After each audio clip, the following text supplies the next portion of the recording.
Well, hello, welcome again to our reading of the Septuagint. We're reading the story of Samson from the book of Judges, and we're up to chapter 15.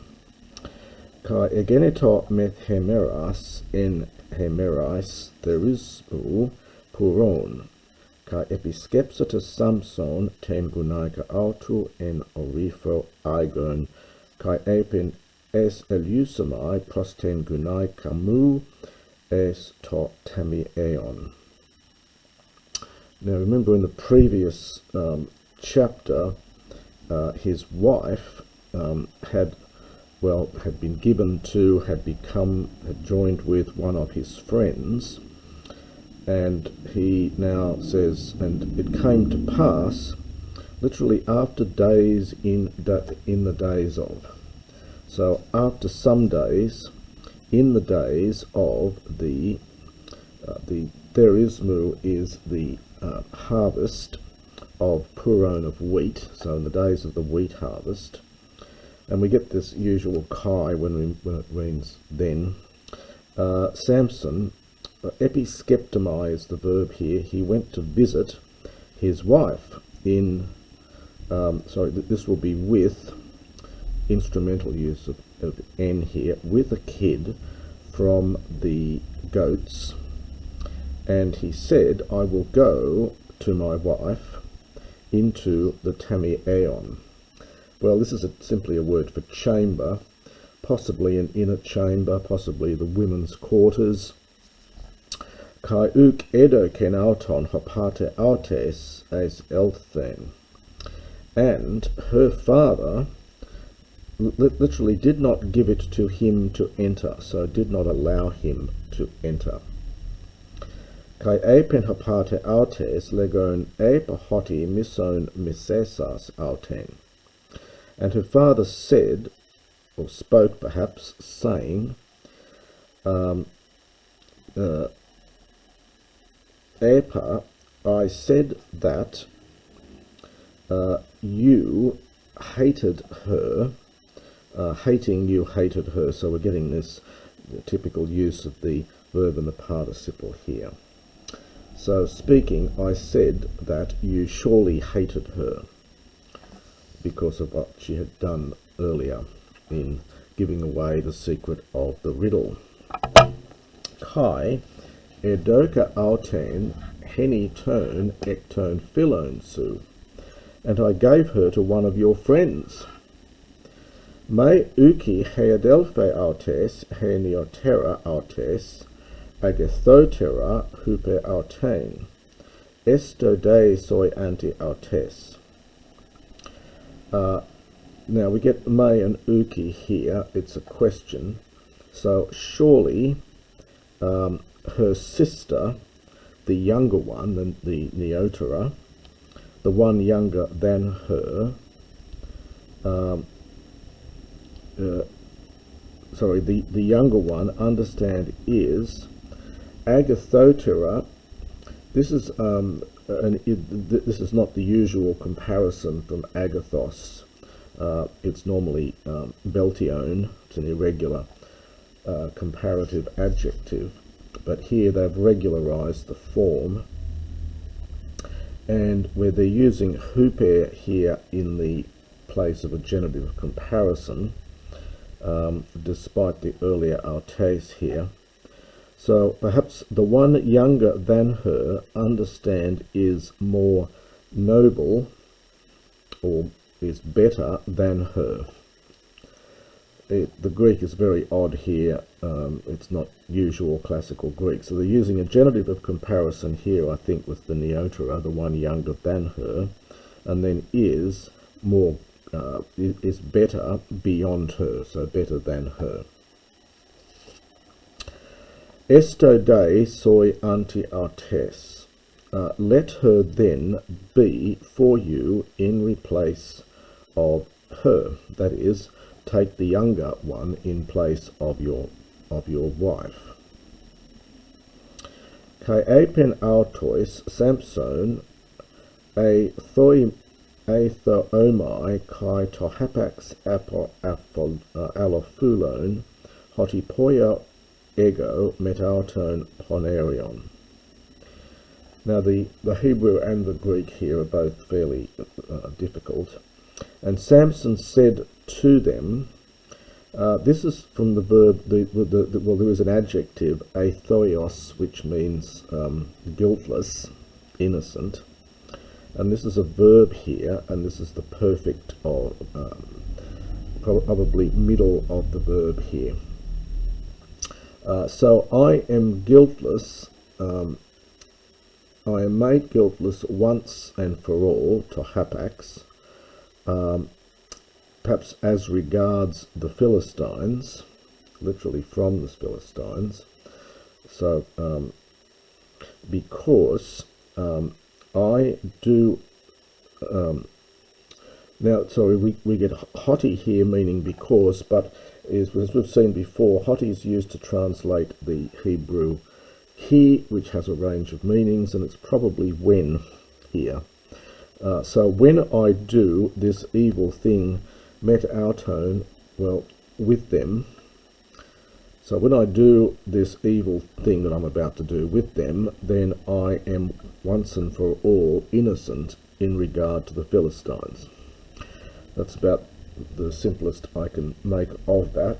They're very complicated. It's not particularly good Greek. Because he's about to do something terrible, and he's saying, well, I'm justified in doing it because they've taken away my wife, is what he's saying. So when I do this evil among them, I am once and for all innocent in regard to the Philistines. Kai eporuthe Samson, kai sun eleben tria kosias alopekas, kai eleben lampadas, kai epistrepsen kirkon pros kirkon, kai etheken lampada mian anameson ton duo kirkon kai edesen. And again, it's fairly obscure in the Greek, and the other version A of this of this story is a little bit closer to the Hebrew. This one tends to wander a little bit away from what's in the Hebrew. So Samson went, and he, this is sulambano, he took. It's the word with a range of meanings. It can mean to arrest. So he gathered together. He took 30 alopek. This is from alopex, meaning a fox. So he took 30 foxes, and he took torches, from lampas is the nominative, and now this word here is very strange. Epistrepho is to turn, is the usual meaning. It may be the sense of turn them around tail to tail. It's not in the Hebrew. The Hebrew simply has tied them tail to tail, but this verb doesn't generally mean to tie. But perhaps that was the intention here. He tied them tail to tail, and he placed one torch. Anameson, we've seen before, means used for between. It's an adverbial, it's an expression here, almost like a ban in Hebrew, so between. So he took one torch between the two of the foxes, and he tied them. He tied it on. So he ties this lamp. So he ties the foxes together, tail to tail, and then he ties this torch onto each pair of the foxes. Kai ex ekausen por entais lampasin kai ex epistelen entois stakusin turn alafulon. Kai ekaesan apo halonos kai eos stakuon orthon kai heos ampelonos kai elias. And he lit a fire, so he burned from ekkaio, so he burnt a fire on, so he lit a fire, we would say, on the torches, and he sent them into the cornfields, the stakusin, of the Philistines, and Now we get this very strange aorist here. The aorist is normally ekausa. This is from Chio. We're getting this is quite a strange form for the aorist of Chio. But that's what we have. And so he burnt, understand them, this is the cornfields, from the halonos, the threshing floor, up as far as the orthone stakuon, up until the standing grain, the standing corn.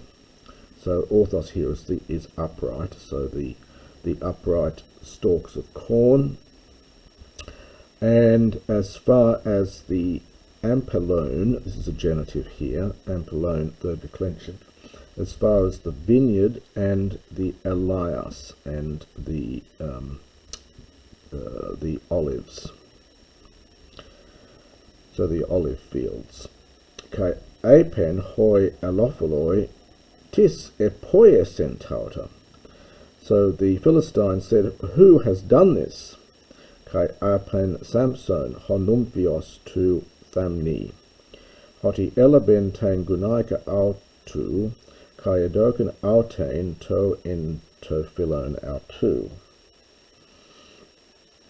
And they said, Samson, the numphios, this must here refer to the son-in-law of the, so it's the son-in-law of the man from Thamna.